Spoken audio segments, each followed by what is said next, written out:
Welcome to the weekly poetry project. This week's poem is entitled Rainforest.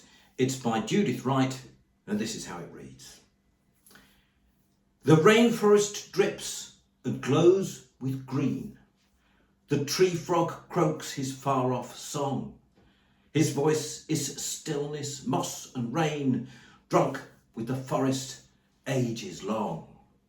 We cannot understand that call unless we move into his dream, where all is one and one is all, and frog and python are the same. We, with our quick dividing eyes, measure, distinguish, and are gone.